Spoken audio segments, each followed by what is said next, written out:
Jangan lupa subscribe channel YouTube TVRI Bengkulu, like, komen, dan nyalakan notifikasinya.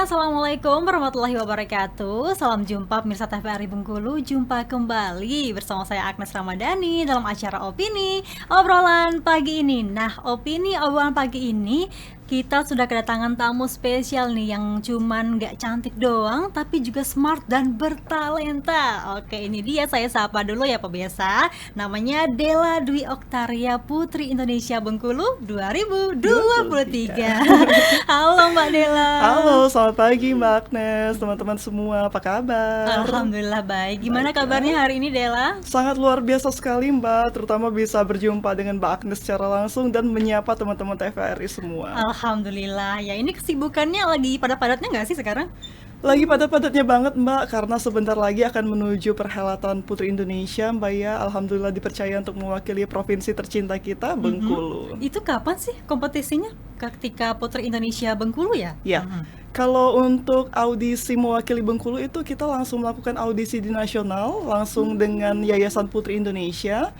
Kemarin ada beberapa kandidat untuk bisa mewakili provinsi kita ini, Bengkulu, dan alhamdulillah saya yang terpilih untuk bisa mewakili Bumi Rafflesia kita ini. Iya, dan memang aslinya dari mana sih Della ini? Saya ibu Kapahiyang, Mbak. Oh, Kapahiyang. Iya. Kalau Mbak Agnes dari mana nih? Kalau aku dari Curug Tetangganya, Oh, tetangga Kapahiyang. iya ya. Ini satu kata nih, perasaan kamu jadi Putri Indonesia Bengkulu apa sih? Boleh dong disampaikan? It's such an honor for me sih Mbak. Terlepas dari memang menjadi seorang Putri Indonesia adalah cita-cita saya sejak kecil. Mungkin banyak sekali ya dari gadis-gadis Bengkulu yang mempunyai cita-cita untuk bisa mewakili Bengkulu ke ajang nasional dan bahkan internasional mungkin ya. Namun itu juga sudah menjadi cita-cita saya sejak kecil, dan juga ini suatu kebanggaan dan anugerah yang luar biasa sekali bagi saya bisa mewakili provinsi tercinta kita ini, Bengkulu, di ajang Putri Indonesia. Iya, alhamdulillah ya. Pernah nggak sih kebayang jadi runner up-nya Putri Indonesia Bengkulu nih waktu itu? Mewakili Bengkulu Iya. Mbak ya di ajang Putri Indonesia lebih ke such a dream comes true aja sih Mbak. Nggak nyangka akhirnya mimpi yang selama ini udah ditunggu-tunggu kesampaian juga gitu. Emangnya Della sering ya ikut-ikut pageant kayak gitu ya awalnya ya? Apa ini pertama kali? Untuk ikut pageant sudah beberapa kali pengalaman Mbak ya, dari duta wisata gitu sampai dengan ajang nasional. Namun memang Putri Indonesia ini merupakan ajang yang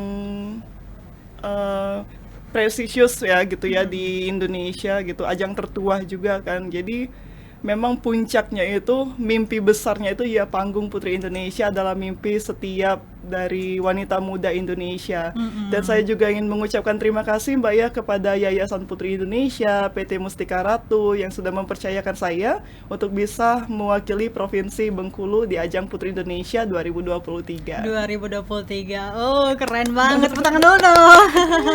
Ini si Della emangnya benar ya kalau misalnya Putri Indonesia itu menjunjung tinggi beauty brand ya? Benar ya? Benar Mbak, kita ada namanya 3B ya, Brand, Beauty, Behavior. Jadi ini adalah menggambarkan sosok wanita Indonesia gitu. Jadi tidak hanya mempunyai paras yang cantik gitu kan, cantik juga tidak hanya dari parasnya aja Mbak ya, tapi bagaimana ia membawa kebaikan hatinya sehingga memancarkan kecantikan itu sendiri gitu. Dan juga kita harus mempunyai behavior yang mencerminkan wanita Indonesia bertutur kata bahasa yang baik gitu ya.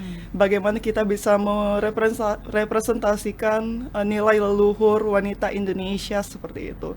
Dan juga kita harus mempunyai brand gitu, dimana brand ini kita bisa membawa diri kita gitu, membawa value kita sehingga kita bisa berdampak besar gitu, membawa impact besar ke lingkungan kita, tidak hanya diri kita sendiri tapi ke lingkungan sekitar kita. Lingkungan sekitar juga ya, bukan hanya diri kita sendiri. Benar. Ya. Ini untuk ajang Putri Indonesia ini apa saja sih syaratnya yang waktu pertama kali mengikuti ajang Putri Indonesia ini, apa saja persyaratannya? Persyaratannya itu tentu harus mempunyai darah keturunan dari wakil provinsi yang ingin diwakilkan. Meskipun perantauan nggak boleh berarti ya?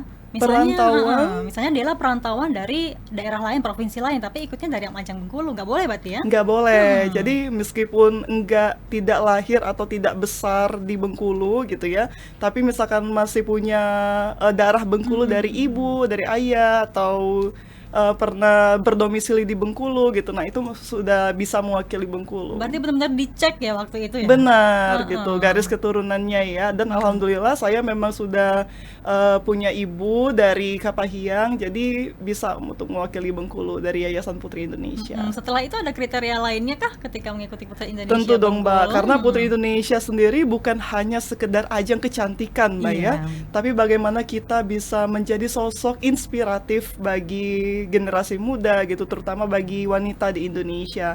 Jadi kita memang harus mempunyai kegiatan yang kita sebut advokasi, bagaimana kita bisa membawa diri kita untuk bermanfaat bagi lingkungan sekitar gitu.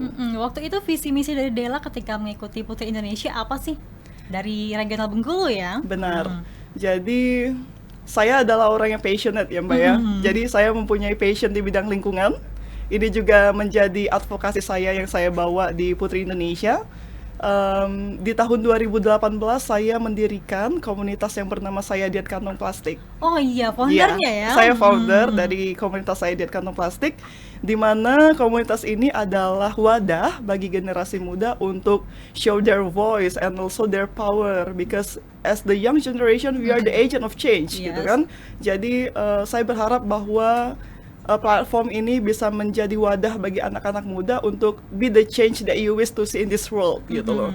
Jadi kita tuh punya suara, kita tuh punya power untuk melakukan sebuah gerakan yang bahkan mungkin nantinya akan berdampak besar bagi lingkungan ini gitu kan. Apalagi kalau misalkan dilakukan bersama-sama gitu ya Mbak ya. Kita mulai dari mengedukasi masyarakat untuk tidak menggunakan kantong plastik itu sendiri, dan juga kita juga membagikan tas guna ulang, yang mana tas guna ulang ini kita berharap bisa menjadi change lain untuk masyarakat sehingga tidak menggunakan kantong plastik gitu. lagi, Jadi kita kenalin tuh, ini loh ada namanya tas guna ulang yang bisa dipakai berkali-kali dan juga bisa ramah terhadap lingkungan gitu loh. Waktu itu targetnya kemana aja yang saya diet kantong plastik ini ya? Saya lihat di Instagram tuh pernah ke kampung apa tuh namanya? Desa Pemulung. ya. Nah, itu other story, Mbak. Iya. Jadi kita mulai dengan edukasi, namun kita mikir terus nih, Mbak ya. Kita mengedukasi masyarakat gitu, bisa mengurangin sampah-sampah yang mungkin nantinya akan bertambah. Namun apa yang bisa kita lakukan dengan sampah-sampah yang sudah ada gitu, sudah terlanjur ada ya gitu. Apa yang bisa kita lakukan? Saya punya mindset bahwa waste is not waste until you waste it. Sampah tuh nggak langsung jadi sampah gitu, kecuali kalau misalkan kamu langsung klaimnya itu sampah, ya udah buang aja langsung gitu. Tapi there is the other value of the waste itu sendiri gitu. Oleh karena itu, di tahun 2020 pandemi datang gitu kan, kita juga perekonomian kita turun, dan saya punya komunitas ibu-ibu desa pemulung di mana memang mayoritas mereka bekerja sebagai pemulung, dan ya mendengarlah keluh kesah mereka gitu. Kita aja susah banget ya Mbak ya pas pandemi kemarin, apalagi mereka gitu kan. Jadi bagaimana kita bisa memanfaatkan sampah itu sendiri, sampah plastik dan juga limbah tekstil untuk menjadi barang yang mempunyai nilai jual di masyarakat, sehingga kita melakukan kegiatan recycling activity, mengubah sampah plastik dan juga limbah tekstil itu sendiri, kain-kain perca, untuk menjadi aksesoris dan kita jual di pasaran untuk menjadi income tambahan buat mereka. Saya lihat juga di Instagram kamu kalau misalnya dari kain-kain perca itu bisa jadikan anting Iya, cantik loh, banget ya. Mbak. Itu emang dari karya mereka Dari karya mereka, dan produk tersebut kita namakan valuable waste, sampah berharga. Sampah gitu. berharga. Itu desa apa tadi? Desa Pemulung. Desa Pemulung itu di mana sih emangnya, Dela? Kebetulan saya juga berdomisili ya Mbak ya, orang tua di Prabu Muli. Oh iya. Iya, jadi kemarin juga selama pandemi sedang tidak berkegiatan gitu kan. Jadi saya memulai untuk menggerakkan UMKM tersebut di Desa Pemulung tersebut. Oke, Dela, kita jeda dulu nih Dela ya. Nanti akan kita bahas lagi terkait dengan tema kita, yaitu smart dan bertalenta. Pemirsa, kami akan kembali setelah jeda pariwara berikut ini.